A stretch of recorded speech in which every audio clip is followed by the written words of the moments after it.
អាប់ដេតខាងឆេញមាននៅថ្ងៃពហុទី27 ខែ 11 សម្រាប់តម្លៃមាសបច្ចុប្បន្នគឺនៅ$4,146ក្នុង1អោនហើយបើយើងគិតជាតម្លឹងគឺខ្ទង់តម្លៃ$4,998ក្នុង1តម្លឹងហើយសម្រាប់ហាងឆេញមាសនៅព្រឹកថ្ងៃពហុនេះគឺបានចុះមកដល់តម្លៃ$4,144អញ្ចឹងបើយើងមើលពីទំនោររបស់ទីផ្សារឬក៏លំហូររបស់ទីផ្សារយើងឃើញថាសម្រាប់លំហូរគឺនៅតែជាលំហូរឡើងនៅឡើយទេអញ្ចឹងសម្រាប់ទិសដៅមាសគឺនៅតែបន្តឡើងទៅលើទៀតអញ្ចឹង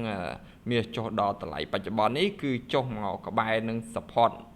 គឺ support តម្លៃ$4,137អញ្ចឹងសម្រាប់បងប្អូនដែលរងចាំទិញមាស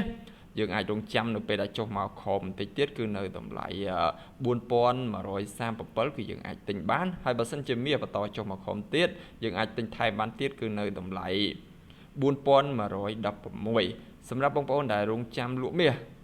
បានចុះពីលើមកនេះគឺរៀងច្រើនកុសលអញ្ចឹងយើងរងចាំនៅពេលដែលទីផ្សារឡើងទៅលើវិញគឺឡើងទៅដល់តម្លៃ$4,171និងយើងអាចលក់បានទៀតនៅពេលដែលមាស